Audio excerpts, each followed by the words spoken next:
মধ্যবিত্তের রান্নাঘরটা যেন একটা কুরুক্ষেত্র। এখানে প্রতিদিন ভালোবাসা আর অপমানের যুদ্ধ চলে। সবিতা এই বাড়ির ছোট বউ। তার মা বাবা নেই, তাই তার কোনো খুঁটি নেই। তার পৃথিবীটা শুরু হয় এই রান্নাঘরের কালো ধোঁয়ায় আর শেষ হয় এঁটো বাসন মাজার শব্দে। আজ বড় ঠাকুরজি আসবে, মা বলেছে গলদা চিংড়ির ঝোল করতে। একটু এদিক ওদিক হলেই মা তুলকালাম করবেন। ও ছোট বউ, চিংড়ি মাছ কি বসালি নাকি এখনো চাল ধুইছিস? রিনা তো চলে এলো বলে।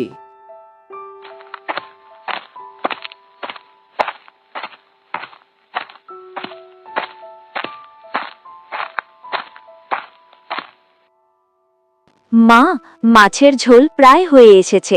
আপনি কি একবার দেখে দেবেন নুন ঝাল ঠিক আছে কিনা? আমাকে কেন দেখতে হবে? সারা দিন রান্নাঘরে পড়ে থাকিস, এই সামান্য জ্ঞানও কি তোর বাপের বাড়ি থেকে শিখিয়ে দেয়নি? অনাথ মেয়ে বলে কথা, শিখবি বা কার কাছে?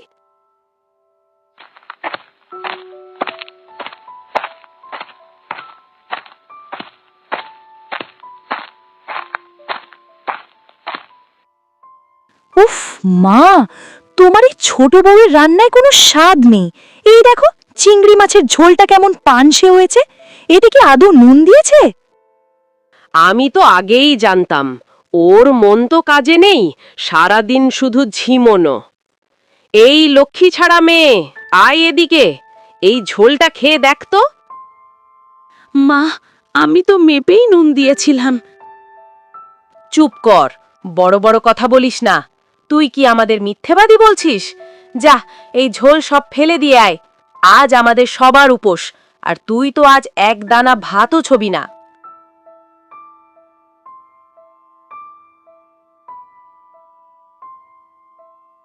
ওগো, তুমি কি একবারও বলতে পারতে না যে ঝোলটা খারাপ হয়নি?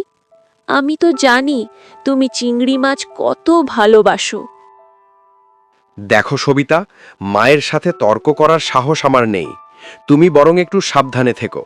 আর হ্যাঁ, কাল ভোরে উঠে মায়ের জন্য লিকার চা করো। এখন শুয়ে পড়ো, আলো নেভাও।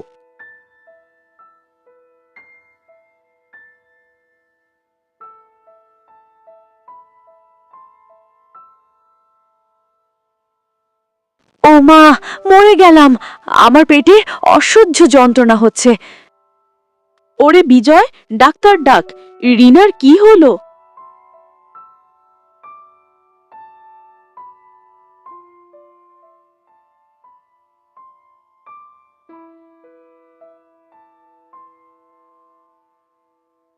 রিনার খাদ্যে বিষক্রিয়া মানে ফুড পয়জনিং হয়েছে।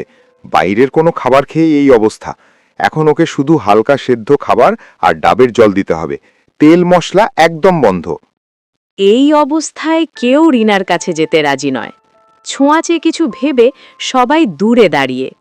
কিন্তু সবিতা, সে সব অপমান ভুলে রিনার শিওরে গিয়ে বসল। দিদি, একটু খেয়ে নিন, শরীরটা ভালো লাগবে। বৌদি, তুমি আমার পাশে আছো? আমি তো তোমাকে কত কথা শুনিয়েছি। কালকের সেই মাছের ঝোল, আসলে ওটা খুব স্বাদ হয়েছিল। আমি শুধু মায়ের মন রাখার জন্য নুন নেই বলে বলেছিলাম। আমাকে ক্ষমা করে দাও বৌদি।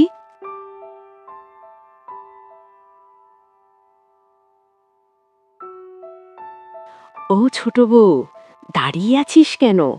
আয়, আমার পাশে বস।